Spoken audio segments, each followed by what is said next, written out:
بسم اللہ الرحمن الرحیم ما كان محمد أبا أحد من رجالكم ولكن رسول الله وخاتم النبيين وكان الله بكل شيء عليما.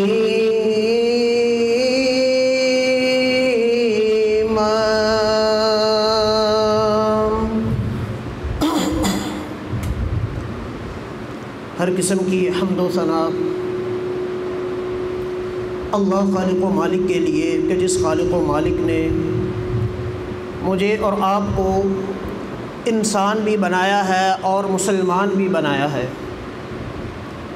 اللہ تعالیٰ کی حمد و ثنا کے بعد بے شمار لا تعداد ان گنت اور بے حد و حساب درود و سلام اس ہستی اقدس و مقدس پر کہ جن کا نام نامی اور اسم گرامی جناب محمد صلی اللہ علیہ وسلم ہے کہ جنہیں رب ارض و سما نے شاہد بنا کے بھیجا، بشیر بنا کے بھیجا، نذیر بنا کے بھیجا، داعین الی اللہ بنا کے بھیجا اور سراج منیر بنا کے بھیجا. معزز اور مکرم سامعین کرام، اگر ہم تاریخ عالم کا مطالعہ کریں تو ہمیں پتہ چلتا ہے کہ دنیائے کفر نے اسلام کو صفحہ ہستی سے مٹانے کے لیے ہر ممکن کوشش کی ہے. اسلام کو مقید اور پابند کرنے کے لیے بے شمار جال بچھائے گئے. اسلام کی گردن کو توڑنے کے لیے کئی ایک خطرناک سازشیں رچی گئیں اور اسلام کے نام لیواؤں کے لیے ظلم و جبر کے بے شمار پھندے تیار کیے گئے. الغرض ملت کفر کی ہر دور میں یہ کوشش رہی ہے کہ دین اسلام کو مٹا دیا جائے، لیکن دین اسلام وہ نور الہی ہے کہ جسے آج تک دنیا کی کوئی طاقت نہ مٹا سکی ہے نہ قیامت تک مٹا سکے گی، کیونکہ اللہ رب العالمین کا یہ وعدہ ہے. اللہ رب العالمین فرماتے ہیں یریدون لیطفئوا نور اللہ بافواہہم واللہ متم نورہ ولو کرہ الکافرون هو الذی ارسل رسولہ بالہدی ودین الحق ليظهره على الدين كله ولو كره المشركون. فرمایا ان کی خواہش یہ ہے، تمنا یہ ہے کہ اللہ رب العالمین کے دین کو اپنے منہوں سے، اپنی سازشوں سے، اپنی شرارتوں سے ختم کر دیں. لیکن فرمایا انہیں یہ بات یاد رکھنی چاہیے کہ اللہ رب العالمین دین اسلام کو نقطہ عروج تک پہنچائے گا اور اپنے دین کو تمام ادیان پہ غالب کرے گا. نور خدا ہے کفر کی حرکت پہ خندہ زن، پھونکوں سے یہ چراغ بجھایا نہ جائے گا. یہ جتنا اسلام کو مٹانے کی کوشش کریں گے اللہ رب العالمین اسلام کو اتنا ہی بلند کر دیں گے، اسلام کو اتنی زیادہ اللہ رب العالمین سرفرازی عطا فرمائیں گے، کیونکہ اسلام کی فطرت میں قدرت نے لچک دی ہے. اتنا ہی یہ ابھرے گا جتنا کہ دبا دیں گے. قیامت تک کے لیے کوئی انسان یا کوئی ملت مل کے یا کوئی گروہ مل کے دین اسلام کو دنیا سے ختم نہیں کر سکتا. جتنی سازشیں اور جتنی شرارتیں دین اسلام کے خلاف کی گئی ہیں، ان شرارتوں اور سازشوں میں سے ایک غلیظ اور ناپاک سازش یہ کی گئی کہ عقیدہ ختم نبوت جو مسلمانوں کے ایمان کی اساس ہے، اس عقیدہ ختم نبوت میں نقب زنی کرنے کی کوشش کی گئی. اور اس مقصد کے لیے انگریز نے اپنے وظیفہ خوار اور اپنے نمک خوار مرزا غلام احمد قادیانی کو متعارف کروایا. اور یہی وجہ ہے اگر آج بھی ہم دیکھیں تو دنیا کفر اس غلام احمد قادیانی کے پیروکاروں کی آج بھی سرپرستی بھی کر رہی ہے اور ان کی کفالت بھی کر رہی ہے، وکالت بھی کر رہی ہے۔ اور ہم دیکھتے ہیں کہ مسلم آبادی ہونے کے باوجود، مسلم ملک اسلامی جمہوریہ پاکستان ہونے کے باوجود، جس ایرے غیرے اور نتھو خیرے کا دل چاہتا ہے وہ اٹھ کے نبوت کا دعویٰ کر دیتا ہے اور مسلمانوں کے جذبات کو مجروح کیا جاتا ہے، مسلمانوں کے زخموں پہ نمک پاشی کی جاتی ہے، اور پھر اس کے جواب میں رد عمل میں جب مسلمان صدائے احتجاج کو بلند کرتے ہیں تو ان کی آواز کو دبا دیا جاتا ہے۔ ایسے حالات میں اگر کوئی انسان کسی گستاخ رسول کو یا کسی مدعی نبوت کو موت کے گھاٹ اتارتا ہے یا اس کو قتل کر دیتا ہے، اس کو کافر کردار تک پہنچا دیتا ہے تو ایک شور مچایا جاتا ہے، ایک واویلا مچایا جاتا ہے کہ دیکھیں جی ماورائے عدالت قتل کر دیا گیا، قانون شکنی کی گئی ہے، قانون کو ہاتھ میں لیا گیا ہے۔ سب سے پہلے تو یہ بات سمجھیں کہ ماورائے عدالت کی ہم کبھی حمایت نہیں کرتے، ماورائے عدالت کو ہم مستحسن نہیں سمجھتے، لیکن اس کے ساتھ ساتھ ان اسباب پہ بھی توجہ دینی چاہیے، ان اسباب کو بھی ملحوظ رکھنا چاہیے کہ جن کی وجہ سے یہ تمام کام سر انجام دیا جاتا ہے۔ ایک بندہ مومن کب مجبور ہوتا ہے قانون کو ہاتھ میں لینے پہ؟ وہ کب قانون شکنی کرتا ہے؟ جب اس کو نظر آتا ہے کہ مسلم آبادی اور مسلم ملک ہونے کے باوجود ختم نبوت کے غداروں کو تحفظ بھی فراہم کیا جاتا ہے اور ان کو سپورٹ بھی کی جاتی ہے، ان کی اعانت بھی کی جاتی ہے اور انہیں حکومتی سرپرستی میں ملک سے فرار بھی کروایا جاتا ہے۔ اگر ہم ماورائے عدالت قتل کی حمایت نہیں کرتے تو ہم اس بات کو بیان کرنے میں اور ارباب اختیار سے یہ مطالبہ کرنے میں بھی حق بجانب ہیں کہ ختم نبوت کے جتنے ڈاکو ہیں، ختم نبوت کے جتنے غدار ہیں، انہیں حکومتی سرپرستی میں ملک سے فرار کرنے کی بجائے انہیں کافر کردار تک پہنچایا جائے۔ ارباب اختیار سے یہ ہر مسلمان کا مطالبہ بھی ہے اور ہر مسلمان کے دل کی آواز بھی ہے۔ اور یہ بات بھی ساتھ ساتھ ذہن نشین کریں کہ عقیدہ ختم نبوت یہ ہمارے ایمان کا مسئلہ ہے، یہ ہمارے اسلام کا مسئلہ ہے اور یہ پوری امت کا اجماعی اور اتفاقی مسئلہ ہے۔ پوری امت کا اس بات پہ اجماع ہے کہ نبی مکرم جناب محمد رسول اللہ صلی اللہ علیہ وسلم کے آ جانے کے بعد جو بندہ بھی نبوت کا دعویٰ کرنے والا ہے، وہ خواہ تشریعی نبی ہو، غیر تشریعی نبی ہو، وہ ذلی نبی ہو، بروزی نبی ہو، کسی شکل میں کوئی بندہ نبی صلی اللہ علیہ وسلم کے بعد نبوت کا اگر دعویٰ کرتا ہے تو وہ کافر بھی ہے، مرتد بھی ہے، واجب القتل بھی ہے، اور اس کے جتنے بھی پیروکار ہیں وہ دین اسلام سے خارج ہیں، ملت اسلام سے ان کا کوئی تعلق نہیں ہے۔ اسی حوالے سے میں چند ایک آیات کریمہ عقیدہ ختم نبوت کے لحاظ سے چند ایک آیات کریمہ اور حدیث مبارکہ آپ احباب کے سامنے رکھنا چاہتا ہوں، اور اس کے ساتھ ساتھ میں یہ بات بھی واضح کرنا چاہتا ہوں کہ یہ جو آیات یا احادیث ہم پیش کرنے لگے ہیں یہ بطور دلائل نہیں ہیں، کیونکہ ہمارا اس بارے میں مکمل یقین ہے کہ ختم نبوت کا مسئلہ اتنا واضح مسئلہ ہے، اتنا غیر مبہم مسئلہ ہے کہ اس کے لیے دلائل قائم کرنا بھی تحصیل حاصل ہے۔ یہ ایسے ہی ہے جیسے آسمان ہمارے سروں پہ موجود ہے، آسمان کے وجود کو ثابت کرنے کے لیے دلائل دینے کی ضرورت نہیں۔ سورج ہمیں نظر آ رہا ہے، اس کی حرارت ہمیں محسوس ہو رہی ہے، سورج کے وجود کو ثابت کرنے کے لیے دلائل کی ضرورت نہیں ہے۔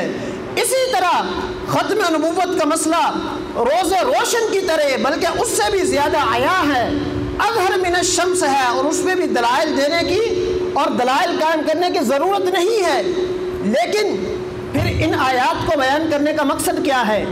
ان احادیث کو بیان کرنے کا مقصد کیا ہے؟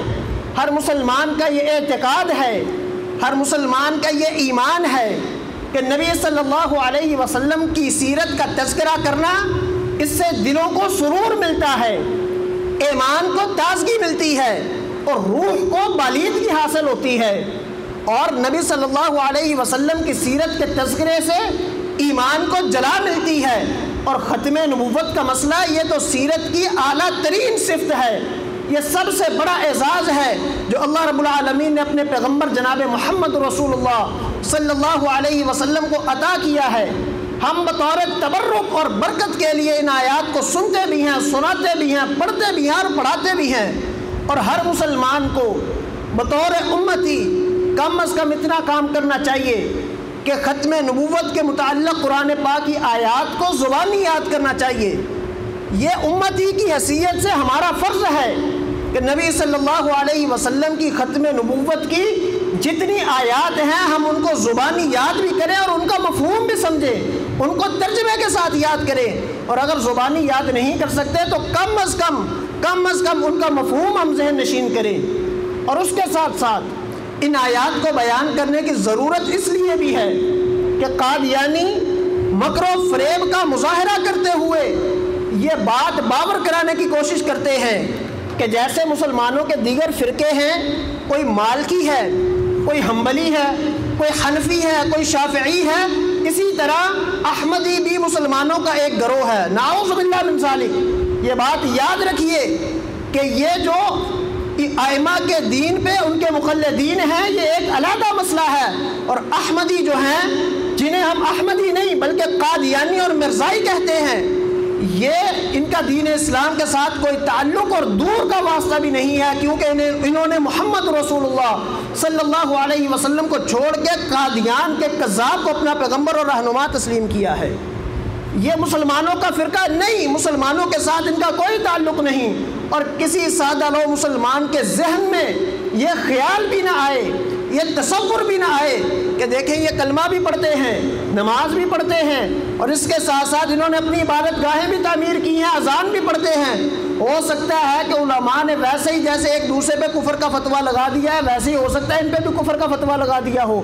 یہ بات نہیں ہے، پوری امت مسلمہ کا اتفاق ہے، تمام مسالک کا بھی اتفاق ہے کہ قادیانی غیر مسلم ہے، اسلام کے ساتھ ان کا کوئی تعلق نہیں ہے، اور کوئی بھی بندہ جو ختم نبوت کا انکار کرنے والا ہے، نبی صلی اللہ علیہ وسلم کی آمد کے بعد کسی صورت میں کسی کو بھی اپنا پیغمبر اگر تسلیم کرتا ہے، وہ دین اسلام سے خارج بھی ہے اور دین اسلام کے ساتھ اس کا کوئی بھی تعلق نہیں ہے۔ آئیے ذرا قرآن پاک کی آیات پہ غور کیجئے۔ اللہ رب العالمین فرماتے ہیں، فرمایا والذین یؤمنون بما انزل الیک وما انزل من قبلک وبالآخرۃ هم یوقنون۔ فرمایا قرآن پاک ان لوگوں کے لیے ہدایت ہے، قرآن پاک ان لوگوں کو سیدھا راستہ دکھاتا ہے جو متقی ہیں، پرہیزگار ہیں۔ اور متقی کون ہے، پرہیزگار کون ہے، مومن کون ہے، ہدایت یافتہ کون ہے، کامیاب انسان کون ہے، اس کی اللہ رب العالمین نے صفت بیان کی ہے۔ فرمایا وہ لوگ کامیاب ہیں، وہ لوگ کامران ہیں جو نبی صلی اللہ علیہ وسلم پہ نازل ہونے والی کتاب قرآن پاک پہ ایمان رکھنے والے ہیں، اور جتنی بھی کتب نبی صلی اللہ علیہ وسلم سے پہلے انبیاء پہ نازل ہوئی وہ ان تمام کتب پہ بھی ایمان رکھنے والے ہیں۔ ہم ایمان رکھتے ہیں تمام آسمانی کتابوں پہ، لیکن اللہ رب العالمین نے اس آیت کریمہ میں کیا فرمایا کہ کامیابی کے لیے ضمانت کیا ہے کہ نبی صلی اللہ علیہ وسلم پہ نازل ہونے والی کتاب پہ ایمان لایا جائے اور پہلی کتابوں پہ ایمان لایا جائے۔ اگر نبی صلی اللہ علیہ وسلم کے بعد کوئی اور نبی آنا ہوتا تو اللہ رب العالمین یوں فرماتے کہ کامیابی کے لیے ضروری ہے کہ اس چیز پہ ایمان لایا جائے جو نبی صلی اللہ علیہ وسلم پہ نازل ہوئی ہے اور جو آپ سے پہلے انبیاء پہ نازل ہوئی ہے اور جو آپ سے بعد والے انبیاء پہ نازل ہوئی ہے۔ اللہ رب العالمین نے یہ نہیں فرمایا، بلکہ نبی صلی اللہ علیہ وسلم کی نبوت کی بات کر کے اللہ رب العالمین نے فرمایا وَبِالْآخِرَةِ هُمْ يُوقِنُونَ، وہ آخرت پہ یقین رکھنے والے ہیں۔ مطلب کیا ہے، مراد کیا ہے؟ اللہ رب العالمین بتانا کیا چاہتے ہیں کہ نبی صلی اللہ علیہ وسلم کی نبوت کے بعد قیامت آ سکتی ہے، لیکن قیامت تک کوئی دوسرا نبی نہیں آ سکتا۔ اس کے ساتھ ساتھ ایک اور مقام قرآن پاک کا سماعت کیجئے، اللہ رب العالمین فرماتے ہیں یا ایھا النبی انا ارسلناک شاہدا ومبشرا ونذیرا وداعیا الی اللہ باذنہ وسراجا منیرا۔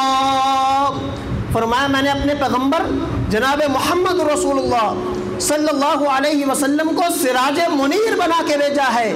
اور اگر سراج منیر کا اردو زبان میں ترجمہ کیا جائے تو میں نے اپنے پیغمبر کو نبوت کا آفتاب بنا کے بھیجا ہے، میں نے اپنے پیغمبر کو نبوت کا ماہتاب بنا کے بھیجا ہے، چمکتا ہوا سورج بنا کے بھیجا ہے۔ جس طرح سورج کی موجودگی میں کسی اور روشنی کی ضرورت نہیں ہے، بالکل اسی طرح نبی صلی اللہ علیہ وسلم کی نبوت کی موجودگی میں کسی اور کی نبوت کی ضرورت نہیں ہے۔ جو انسان سورج کی روشنی کے باوجود چراغ جلا کے روشنی کرنے کی کوشش کرتا ہے، ایسا انسان بے وقوف ہے۔ اور جو بندہ نبی صلی اللہ علیہ وسلم کی نبوت کے بعد کسی اور کی نبوت کو تسلیم کرنے کی کوشش کرتا ہے، یہ بھی روئے زمین کا سب سے بڑا احمق انسان ہے۔ قرآن پاک کے ایک اور مقام پر غور کیجئے، اللہ رب العالمین فرماتے ہیں وَمَا أَرْسَلْنَاكَ إِلَّا كَافَّةً لِلنَّاسِ بَشِيرًا وَنَذِيرًا وَلَكِنَّ أَكْثَرَ النَّاسِ لَا يَعْلَمُونَ۔ فرمایا پیغمبر صلی اللہ علیہ وسلم ہم نے آپ کو تمام انسانوں کے لیے بشیر بنا کے بھی بھیجا ہے، نذیر بنا کے بھی بھیجا ہے، تمام انسانوں کے لیے۔ اس آیت کریمہ میں اللہ رب العالمین نے ایک بڑی پیاری بات ارشاد فرمائی، فرمایا کافۃ للناس، اے میرے پیغمبر ہم نے آپ کو انسانوں کے لیے کافی بنایا ہے۔ کیا مطلب؟ جو بندہ نبی صلی اللہ علیہ وسلم کی نبوت کو تسلیم نہیں کرتا وہ انسان کہلانے کے لائق نہیں ہے، کیونکہ جو انسان ہے اس کے لیے پیغمبر اور نبی مکرم صلی اللہ علیہ وسلم ہے۔ جو انسان نبی صلی اللہ علیہ وسلم کی نبوت کو کافی اور شافی نہیں سمجھتا، وہ ناس کے زمرے سے نکل کے، ناس کے زمرے سے خارج ہو کے خناس کے دائرہ کار میں داخل ہو جاتا ہے، وہ انسان کہلانے کے لائق نہیں ہے۔ اس کے ساتھ ساتھ ایک اور آیت کریمہ پہ توجہ کیجیے کہ جس میں اللہ رب العالمین نے ختم نبوت کا ذکر کیا ہے۔ اللہ رب العالمین فرماتے ہیں اے میرے پیغمبر آپ اعلان فرمائیے، نبی صلی اللہ علیہ وسلم کی زبان سے اعلان کروایا، فرمایا اعلان کیجئے، کیا اعلان کرنا ہے؟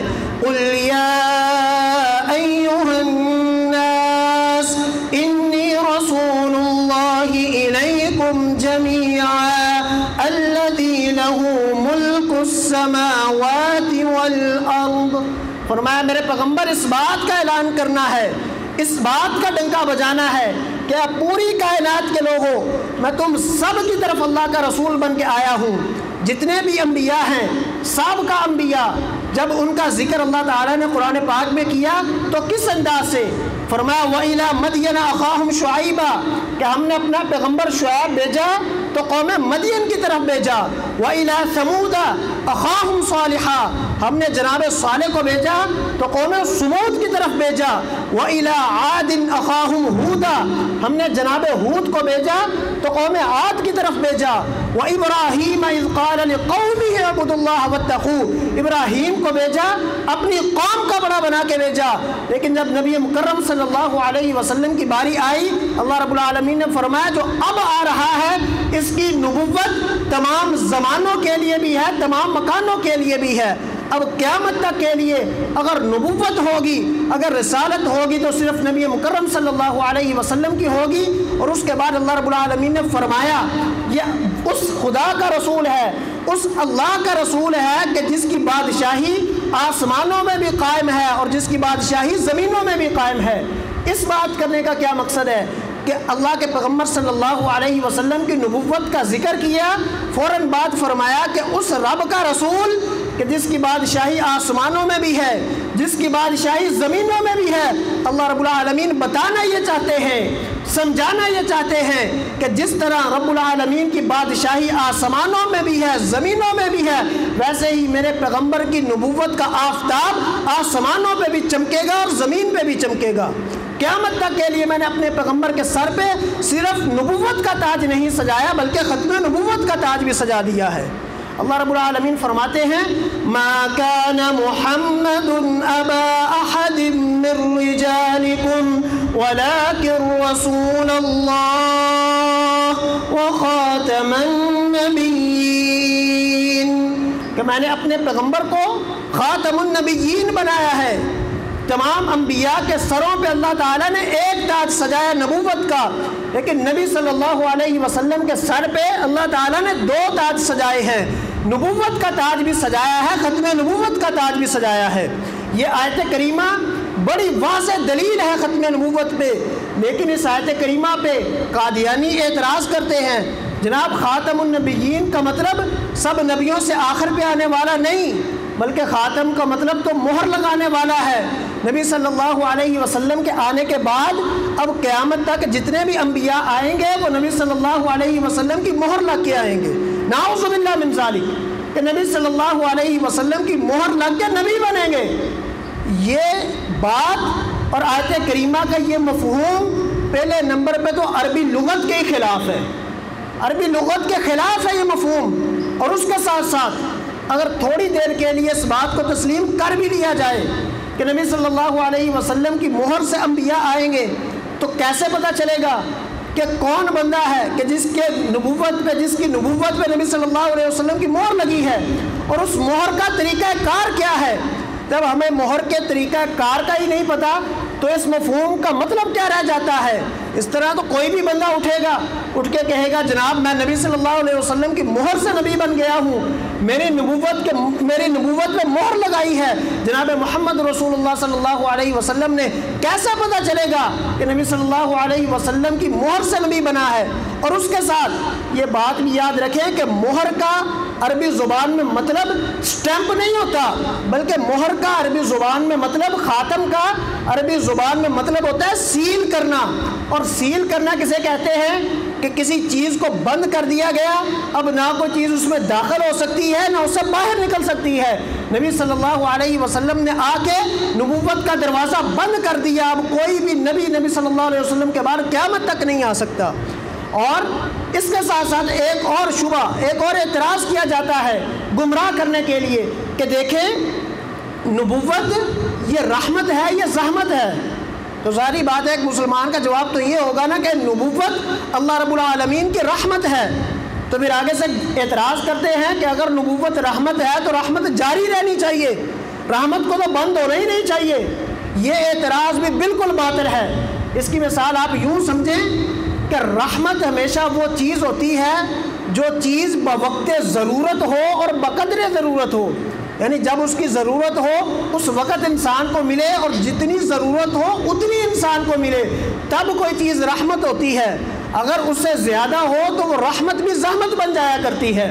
آسانی کے لیے ایک مثال سمجھے، بارش اللہ رب العالمین کی رحمت ہے یا زحمت ہے؟ یا اللہ کا عذاب ہے؟ بارش اللہ رب العالمین کی رحمت ہے، لیکن اگر بارش ہمیشہ برستی رہے، ہفتے کے 7 دن بارش برسے، مہینے کے 30 دن بارش برسے، تو مجھے بتائیں وہ بارش رحمت کی بارش ہوگی یا عذاب کی بارش ہوگی؟ وہ عذاب کی بارش ہوگی۔ وہ اللہ کی رحمت بھی عذاب کی صورت اختیار کر لے گی۔ یہی وجہ ہے کہ اگر دین ختم ہو جائے، تعلیمات ختم ہو جائے، تو پھر اگر اللہ رب العالمین کسی کو نبی بنائے تو اس کی نبوت رحمت ہوا کرتی ہے، لیکن اگر دین بھی باقی ہو اور روز روشن کی طرح چمک رہا ہو، اور اس کے ساتھ ساتھ نبی صلی اللہ علیہ وسلم کی تعلیمات بھی باقی ہوں، تو ایسی صورت میں اگر کوئی بندہ نبوت کا دعویٰ کرتا ہے تو وہ نبوت کا دعویٰ رحمت نہیں ہے بلکہ اللہ رب العالمین کا عذاب ہے۔ اسی لیے اقبال نے کہا تھا وہ نبوت ہے مسلمان کے لیے برگ حشیش، جس نبوت میں نہیں شوکت و حشمت کا پیام۔ اب مسلمان کو قیامت تک کے لیے کسی پیغمبر اور کسی رسول کی ضرورت نہیں ہے۔ نبی صلی اللہ علیہ وسلم نے قیامت تک آنے والے تمام مسائل کا حل ہمیں دیا ہے، اور ساتھ ساتھ یہ بھی بتا دیا کہ وَإِنَّهُ سَيَكُونُ فِي أُمَّتِي 30 والکذابون کلہم یزعم انہ نبی، فرمایا میرے بعد آئیں گے 30 دجال آئیں گے، کذاب آئیں گے، جو اپنے آپ کو اللہ کا نبی بتائیں گے کہ ہمیں اللہ نے نبی بنایا ہے، لیکن فرمایا یاد رکھنا وہ دجال ہو سکتے ہیں، کذاب ہو سکتے ہیں، اللہ کے پیغمبر نہیں ہو سکتے۔ وجہ کیا ہے؟ فرمایا انا خاتم النبیین، میں ہوں خاتم النبیین۔ اور مطلب اس کا کیا ہے، مفہوم کیا ہے؟ فرمایا لا نبی بعدی، میرے بعد قیامت تک کوئی پیغمبر اور کوئی نبی نہیں آئے گا۔ اور اس بات سے، اس حدیث سے یہ بھی سبق ملتا ہے کہ نبی صلی اللہ علیہ وسلم کے بعد جو بندہ نبوت کا دعویٰ کرتا ہے وہ دجال ہو سکتا ہے، وہ کذاب ہو سکتا ہے، وہ شہید نہیں ہو سکتا، وہ شہید نہیں ہو سکتا۔ اگر کوئی بندہ اسے شہید سمجھتا ہے، جھوٹے مدعی نبوت کو، تو اسے اپنے ایمان کی فکر کرنی چاہیے، اسے اپنا ایمان بچانا چاہیے، کیونکہ جھوٹا مدعی نبوت جس نے آقا کے بعد نبوت کا دعویٰ کیا وہ دجال بھی ہے، کذاب بھی ہے، اور اس کو شہید کہنا یہ مرتبہ شہادت کی توہین ہے۔ اللہ رب العالمین سے دعا یہ کریں اللہ رب العالمین ہمیں ختم نبوت پہ پختہ ایمان نصیب فرمائے۔ سبحانک اللہم و بحمدک اشہد ان لا الہ الا انت استغفرک و اتوب الیک۔